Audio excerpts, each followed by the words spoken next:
Allah, Allah, Allah, Allah, ma lana mawla siwa Allah. Allah, Allah, Allah. Hold firmly onto the rope of Allah. The rope of Allah is the direction and guidance, the Quran and the Sunnah, believing in Tawheed, doing what you're ordained, staying away from what you're prohibited. A rope that spares you from going astray. It saves you from the path of irja, and the modernist and the mumayya is to save you from losing the path on your journey of Tawheed until you meet Allah subhanahu wa ta'ala. Allah didn't test you to doom you. As a muwahhid, He tried you to draw you closer to Him, to better you. He tested you to purify you and purify the ranks from impurities, like gold needs heating to purify it. Keep the mention of Allah fresh on your tongue and hold fast onto the rope of Allah. ربي أنت حسبي ومزيل للضلال. Allahu latifun bi'ibadih. Matters are not out of control in your personal life or matters pertaining to the overall status of this ummah. You drain yourself worrying about future matters of ghaib, when all you have to do is ask Allah subhanahu wa ta'ala to spare you from them in full yaqeen and sleep with no worries. Prior to a problem, never worry, because it's in the ilm of the ghaib of Allah subhanahu wa ta'ala, and your dua is your armor and your shield. And if a trial were to befall, it would, no worries, because it would be intertwined with the lutf of Allah subhanahu wa ta'ala, so you can handle them. How many times have you heard people say this, if this happened to me, I wouldn't be able to handle it. The same matter happens to them, and they can handle it with the lutf of Allah subhanahu wa ta'ala. They're able to handle it and more. They threw Yusuf alayhi salam in the well. He's physically hanging on to his life. Any moment he may die, and slip and fall and die. He's patient, but he needs solace and comforting. And the lutf of Allah subhanahu wa ta'ala descends on him in that critical moment. Allah subhanahu wa ta'ala says, وَأَوْحَيْنَا إِلَيْهِ لَتُنَبِّئَنَّهُمْ بِأَمْرِهِمْ هَذَا. Everything will be okay. Allah inspired him. One day you're going to tell them about this. مِحْنَةً مَعَهَا التَّسْلِيَةِ. Life consists of 2 days. One's for you, one's against you. That's life. Be patient and firm on those days that are against you. And with that, both days will end up being for you. After the well, Yusuf alayhi salam was tested in the house of the Aziz with the wife of the Aziz. Then prison. That only made him more resilient, more patient, more firm. And after that patience and reliance on Allah and Iman came the tamkeen. وَكَذَلِكَ مَكَّنَّا لِيُوسُفَ فِي الْأَرْضِ. Allah didn't test you to doom you. As a muwahhid, He tried you to draw you closer to Him, to better you.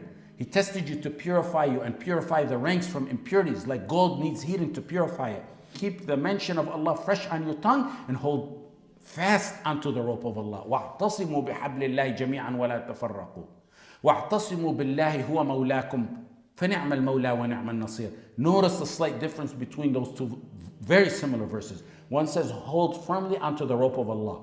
وَاعْتَصِمُوا بِحَبْلِ اللَّهِ. The other says, hold fast to Allah. وَاعْتَصِمُوا بِاللَّهِ. Approximately 20 years ago, my students came earlier than usual to pick me up for one of the Bulugh al-Maram classes. I was giving them at a local university. They came early. They said, let's go to the lake so we can do some tubing. I said, we have class. We don't want to miss it. They said, we'll make it, inshallah. We went. And for those who don't know, the idea behind tubing is to lay on a floating tube and grab 2 ropes that are tethered to the boat, and the boat tows you away.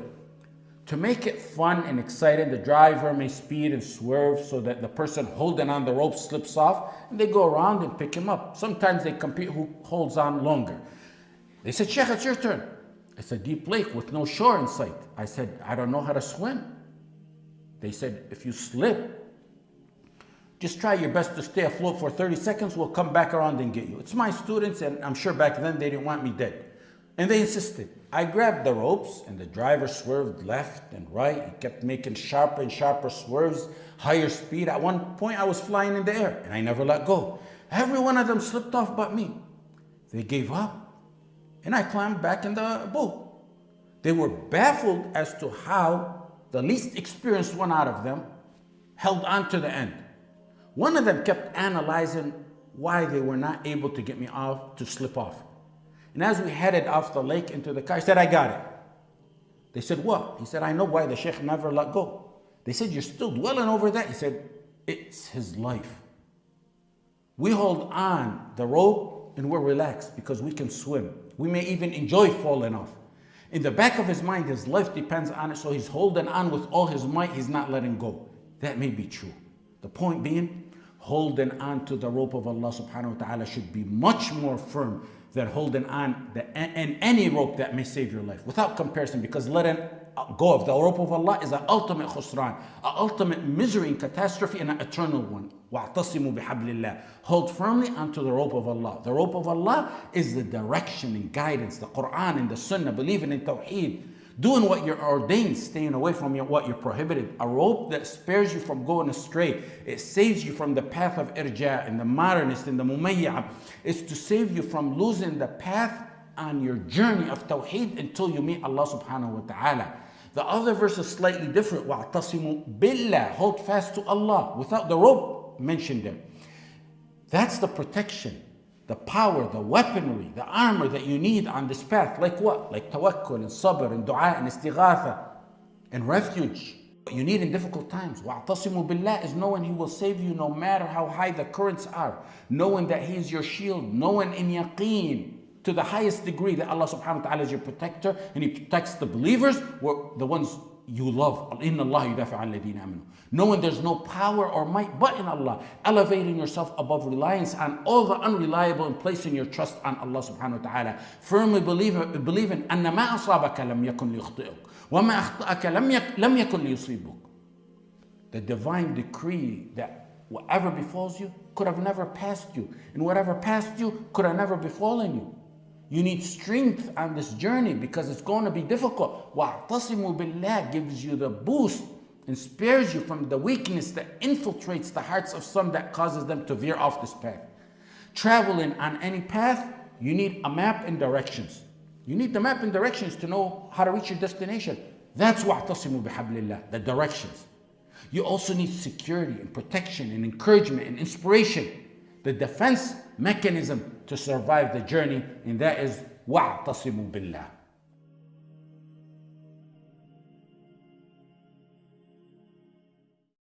يا فارس القدس هيا تعجل وشمر عن الزند حوا أبيا لساح المنايا صراعا ترجل وقارع بصدرك ريحا عتيا تناديك أحجار أقصى الطهارى فلبي النداء بكرة وعشيا.